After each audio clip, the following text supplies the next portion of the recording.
Everywhere I go, I hear about how lonely and disconnected people are. I'm bombarded with phrases like the loneliness epidemic, and it creates concern for me because as a psychologist, I understand the importance of community. So today, I'm going to talk about what loneliness really is, how it can impact your mental health, and a few tips on how to combat it. Welcome back to Savvy Psychologist. I'm your host, Dr. Monica Johnson. Every week on this show, I'll help you face life challenges with evidence-based approaches, a sympathetic ear, and zero judgment. Loneliness, as understood in psychological research, is a complex and multifaceted emotion. Loneliness is typically defined as the distressing experience that occurs when a person's social relationships are perceived to be less in quantity and quality than desired. It's important to note that loneliness is subjective. It's about how people perceive their social connections, not necessarily the number of friends or social interactions they have. One of the issues that I sometimes notice is that people will spend more time on social media and investing in parasocial relationships instead of putting those hours towards developing or maintaining relationships in their real life. Loneliness isn't always solely the fault of the person experiencing it. In fact, there are often several different types of contributing factors. For instance, there can be social factors. Things like relocation, divorce, or the death of a loved one can lead to loneliness. Situations like moving to a new city or school where social networks are not established can contribute to loneliness and would be considered more of an environmental factor. There are also personal factors, such as introversion or low self-esteem, which can get in the way of exploring connections. While you may have several factors outside of your control or choosing, loneliness is still within your grasp, and it's important to engage in the steps to obtain the social connection that you desire.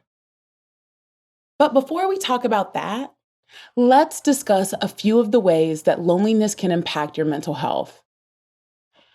Loneliness can have significant impacts on mental health, as evidenced by a range of psychological research. The relationship between loneliness and mental health is complex and multifaceted, involving various aspects, including increased risk of depression and anxiety. One of the most well-documented effects of loneliness is its strong association with depression and anxiety disorders. The feeling of being disconnected, unsupported, and misunderstood can lead to or exacerbate symptoms of depression. Likewise, chronic loneliness can heighten anxiety, particularly social anxiety, as individuals may become increasingly worried about their social interactions and relationships. Stress and cortisol levels.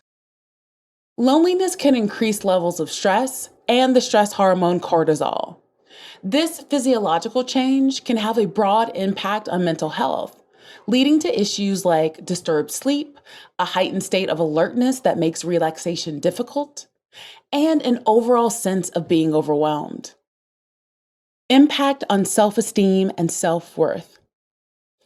Persistent feelings of loneliness can negatively affect an individual's self-esteem and sense of self-worth. The perceived lack of social connections can lead individuals to view themselves more negatively, potentially spiraling into further social withdrawal and emotional distress. Vulnerability to substance abuse. To cope with feelings of loneliness, some individuals might turn to substance abuse, including alcohol and drugs. This can create a cycle where substance abuse further isolates the individual, exacerbating the loneliness and the related mental health issues. Cognitive decline and dementia risk.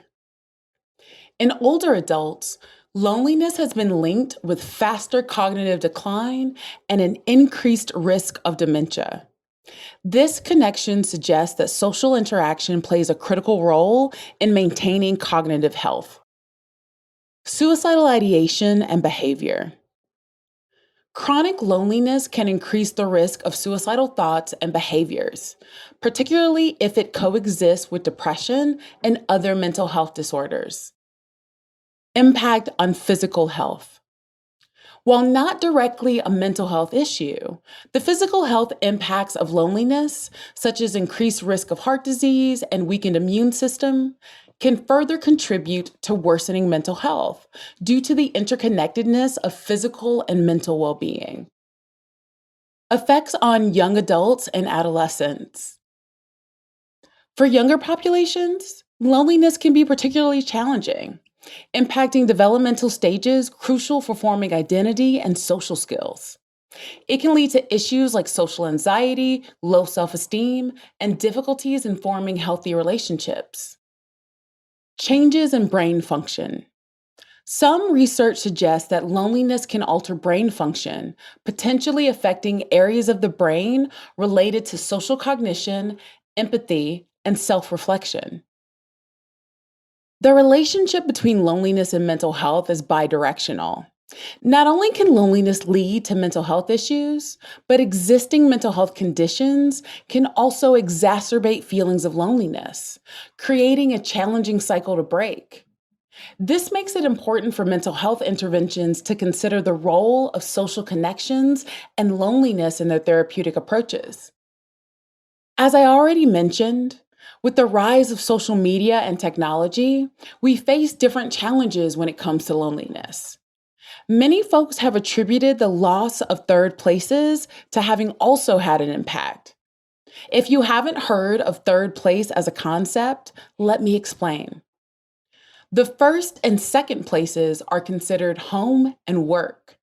The third place is a social environment where you can meet or interact with others. For instance, Cheers, the bar where everyone knows your name, doesn't exist as much anymore following the pandemic.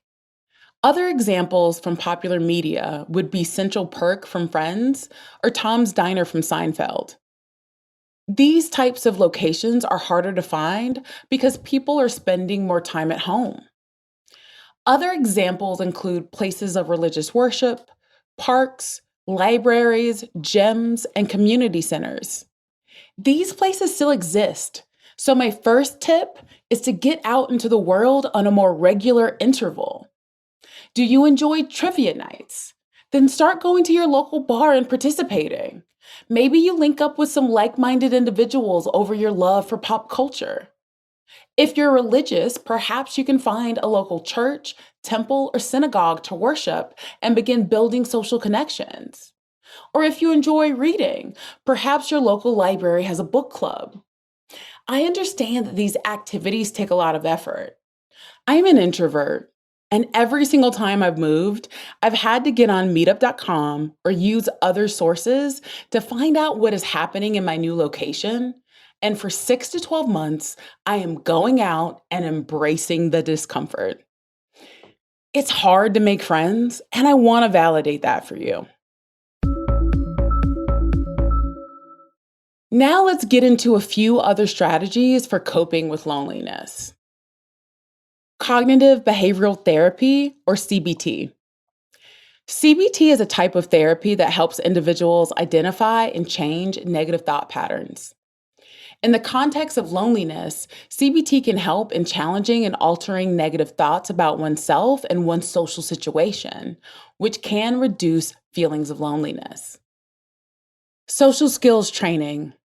For some, loneliness stems from difficulties in social interactions. Social skills training can help by teaching effective communication techniques, how to read social cues, and ways to build and maintain relationships. Mindfulness and meditation. Practicing mindfulness and meditation can help individuals become more aware of their present experiences, reducing the focus on feelings of loneliness. These practices can also help in managing the stress and anxiety that often accompany loneliness. Enhancing existing relationships. Improving the quality of existing relationships can be more beneficial than increasing the number of social contacts. Deepening connections with family, friends, or colleagues can provide a stronger sense of belonging and reduce feelings of loneliness. When I speak with folks about this, we almost always start by reviewing the status of their current relationships and looking for ways to enhance or improve the connections they may already have.